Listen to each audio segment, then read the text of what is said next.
Delhi style street food chole bhature, matar kulcha, sweet lassi ಇದೆಲ್ಲ ನಿಮಗೂ ಕೂಡ ಇಷ್ಟನಾ? ಹಾಗಿದ್ರೆ ನಾನು ಹೇಳಿರುವಂಥ ಜಾಗಕ್ಕೆ ನೀವು ವಿಸಿಟ್ ಮಾಡಲೇಬೇಕು. ಎಲ್ಲಿಗೆ ಅಂತ ಹೇಳ್ತೀನಿ. ಅದಕ್ಕೂ ಮೊದಲು ಹಾಯ್ ಫ್ರೆಂಡ್ಸ್, ಅನುಗ್ರಹ ಕಿಚನ್ಗೆ ಸ್ವಾಗತ. ನಾನು ನಿಮ್ಮ ಉಷಾವಿ ಭಟ್.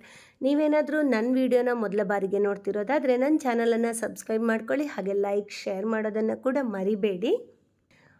ಶ್ಯಾಮ್ಜಿ ಚೋಲೆ ಭಟೂರೆ ಸಾಮಾನ್ಯವಾಗಿ ಎಲ್ರಿಗೂ ಗೊತ್ತಿದೆ. ಬೆಂಗಳೂರಲ್ಲಿ ಇವರ ಔಟ್ಲೆಟ್ ತುಂಬ ಕಡೆ ಇದೆ. ಆದರೆ ಮೊನ್ನೆ ಜೂನ್ 1ನೇ ತಾರೀಕಿಗೆ ಹರ್ಲೂರು ರೋಡಲ್ಲಿ ಕೂಡ ಹೊಸದಾಗಿ ಶ್ಯಾಮ್ಜಿ ಚೋಲೆ ಭಟೂರೆ ಓಪನ್ ಆಗಿದೆ. ಹರ್ಲೂರು ರೋಡ್ ಆಸುಪಾಸಿರುವವರಿಗೆ ಇದೊಂದೊಳ್ಳೆ ಸಿಹಿ ಸುದ್ದಿ.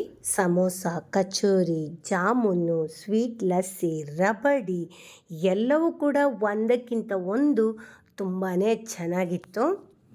ನಿಮಗಿಷ್ಟವಾದ ಡೆಲ್ಲಿ ಸ್ಟೈಲ್ ಸ್ಟ್ರೀಟ್ ಫುಡ್ಡನ್ನು ಸವಿಯೋದಕ್ಕೆ ನೀವು ನಿಮ್ಮ ಹತ್ತಿರದಲ್ಲಿರುವ ಶ್ಯಾಮ್ಜಿ ಚೋಲೆ ಭಟೂರೆಗೆ ವಿಸಿಟ್ ಮಾಡ್ಬೋದು. North Indian style chole bhature ತುಂಬಾ ಚೆನ್ನಾಗಿರುತ್ತೆ. ಇಲ್ಲಿ ಇವರು ಭಟೂರೆ ಜೊತೆ ಚೋಲೆ, ಹಾಗೆ ಚಟ್ನಿ, ಈರುಳ್ಳಿ, ಹಾಗೆ ಮಸಾಲೆ ಹಾಕಿದ ಹಸಿಮೆಣಸಿನ್ಕಾಯಿ ಕೂಡ ಕೊಡ್ತಾರೆ. ನಾನು ಬ್ಲಾಗರ್ ಫ್ರೆಂಡ್ಸ್ ಎಲ್ಲರೂ ಕೂಡ ಹೋಗಿದ್ವಿ.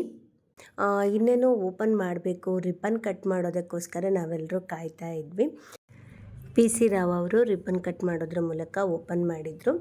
ಆನಂತರ ನಾವು ಅಲ್ಲಿ ಸಿಗುವಂತಹ ಚೋಲೆ ಭಟೂರೆ ಇರ್ಬೋದು, ಮಟರ್ ಕುಲ್ಚಾ, ಲಸ್ಸಿ ಎಲ್ಲವನ್ನು ಕೂಡ ಟೇಸ್ಟ್ ಮಾಡಿದೆ. ನನಗಂತೂ ತುಂಬಾ ಇಷ್ಟ ಆಗಿತ್ತು.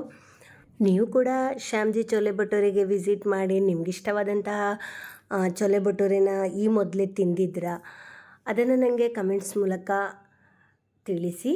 ಹಾಗೆ ವಿಸಿಟ್ ಮಾಡಿಲ್ಲ ಅಂದರೆ ಒಂದು ಸಲ ವಿಸಿಟ್ ಮಾಡಿ ಅಲ್ಲಿರುವಂಥ ಫುಡ್ಡನ್ನು ಟೇಸ್ಟ್ ಮಾಡಿ ನಿಮ್ಗೆ ಹೇಗೆ ಅನ್ನಿಸ್ತು ಅಂತ ಕೂಡ ನನಗೆ ಕಮೆಂಟ್ಸಲ್ಲಿ ತಿಳಿಸೋದನ್ನು ಮರಿಬೇಡಿ.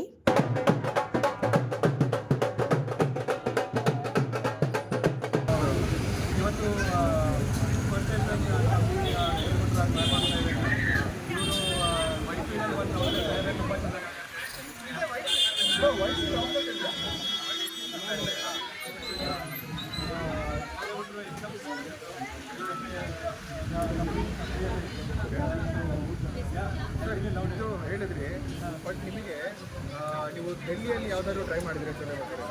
ಡೆಲ್ಲಿಯಲ್ಲಿ ಟ್ರೈ ಮಾಡಿಲ್ಲ. ನಾನು ನೋಡಿದಾಗ ಪರಾಠ ಮತ್ತು ಪನ್ನೀರನ್ನೇ